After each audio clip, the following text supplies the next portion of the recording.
Hello, Nick. Welcome. How are you? Thanks so much for having me. Excited to be here. How are you doing? I'm doing good. I'm doing really good. How are you? Alrighty. Well, everyone, we have Nick in the house. And for anyone who doesn't know me, my name is Kelly Ibarra. I am the PR manager for Quart Time Llc. And of course, this interview is being sponsored by us. So thank you so much for being here, Nick. I really appreciate your time. I'm so happy to be here. Excited to talk. So, as you know, it is Emotional Awareness Month. And I heard on the street, someone told me that you love emotional awareness, that it's something very dear and close to your heart. And if you don't mind me asking, why is that? I wouldn't say just emotional awareness. I mean, I try to be a positive person in everything I approach. Positivity it's what I push. That's what I try to focus on. That's what I try to protrude. That's what I'm all about. So I like to use my platform to just share positive messages. So this month, the message was emotional awareness, but we've done, lots of messages. We've done cyberbullying, we've done, anti-suicide, but, right now the focus is just, telling people to, hey, check up on yourself, check up on your loved ones, and that it's okay to not be okay. It's okay to have those conversations. I love that. I love it. And, especially the part where you say it's okay to check up on people and check on yourself, especially on yourself, because we're so quick to check on others, but we're not so quick to always check on ourselves, right?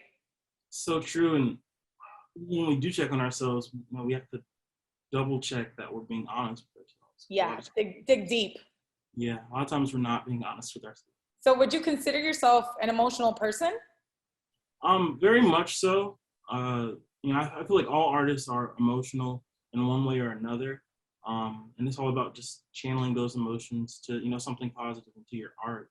So very much an emotional person. When I was younger, maybe even an emotional driven person, but Okay. you learn to use those emotions to your benefit and not to let them control you or control your thinking. Of course. I know my dad always tells me, whenever you're going to make a decision, make sure your mind is in a cold state of mind and you're not emotional, because then we become, like you said, emotionally driven and we may not make the best choices. Yeah. Even if we're upset or if we're just really excited, we're quick to jump into making a decision, right? So that's very important. So you brought up a good point saying, all artists are pretty emotional, right? You have to be pretty emotional to be able to write music and whatnot. So when do you consider yourself to be the best writer? When you're happy, when you're sad, when you're... I think the sad emotions always come out easiest. I feel like any artist will tell you that, just because of the simple need of, they have to go somewhere. Those sad emotions have to go somewhere. You can't let them fester. So, creatives in general are going to use that emotion to get it out. And that's, I learned that at 12. When I first picked up a guitar, and I was like, oh man, I could speak through this. And maybe as a kid, you're not comfortable saying everything you want to say or being who you want to be. Music gives you that outlet. Art gives you that outlet. So it's always been, yeah.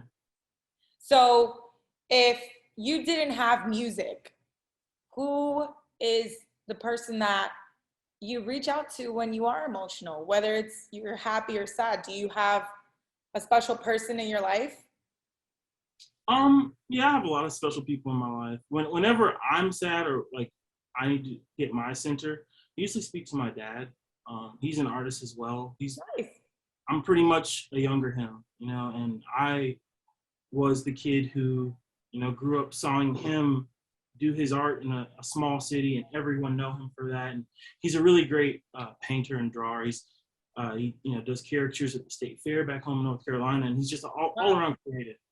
So he kind of understands the creative's brain, and he understands me because I'm his son. So yeah, whenever I'm sad or just don't know what to do, or just don't know what to do, that's usually right. Do you go to your dog? Oh, I see your dog back there. Is he? Yeah, Ace is probably the first person I go to. because he is my ace. And then for people who, talk back, probably my dad. Yeah. And of course, he's a person, not a dog, right? Sometimes he acts like a dog, sometimes he acts like a person, but he's a good boy regardless. Nice, nice. I love it. I love it. So what would you say has been your most emotional moment of your career so far? Like, do you have that one specific moment where you were like, wow, this, whether it's happy or sad, have you had that moment? Yeah, I had a few, anyone who's pursuing music knows it's a roller coaster, so there's ups and downs. But this was actually before I'd ever done anything. I wouldn't even say I had a music career when this happened. This was actually the first song I ever put out, ever recorded actually. A friend of mine, I believe we were in high school together, so this was like high school. And she was a cashier at a local gas station, and met a lady who was wearing a mask, and this was way before COVID, so wearing a mask wasn't normal.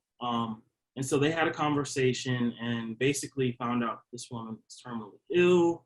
Wow. And had 2 little girls and was just trying to get by. And their conversation really had an effect on her. So the next day in class, she tells me about it, and she writes this whole Facebook post about it. And she kind of channeled those emotions of that conversation to me. Uh-huh. I just used them and wrote this little song called The Prayer. It's on Bandcamp still to this day. My buddy David Pate, I went over to his studio, and it was the first song I ever recorded. Wow. And then I sent it to my friend Bethany, and then she actually sent it to the lady, and I had no idea. And so then randomly, I'm get this call from the lady, and she's like, "Hey, I just want to let you know that I heard your song and that I've been listening to it every night, and I cry myself to it, and it helps me get by, and I just want to say thank you." She's like, "If you never write another song," she's like, "this one changed my life, so I just want to say thank you." And Wow. it turned into a thing locally. I ended up going on a local radio station to try to raise some money and awareness for it. Wasn't that successful at it, but I tried. It's a thought that counts. Yeah, I tried. But yeah, that was kind of the first time I saw that, okay, I can do this thing that I like to do. I can write music, and I can like help people, or I can make people feel better. That was my first time where it clicked. And I remember how happy it made me feel, almost like a drug, very addicting feeling. Wow. And yeah, I've been chasing that feeling ever since. And so that taught me, it's like, you put positivity out there, and you just never know how to receive. You never know whose life you're saving. There's so many scenarios where people say, you saved my life because of your music. And that's beautiful. That gave me chills. I love that story. And it's such a beautiful story to share, how you really started music and how it impacted you. You seek those emotions to basically help someone. You didn't think that you would be that impactful, but that's beautiful. Yeah, it definitely taught me the lesson that kind of based everything I've done in music off that, okay, this is what I want to do. I'm just going to choose positivity in everything I do. It was a good ground base for me.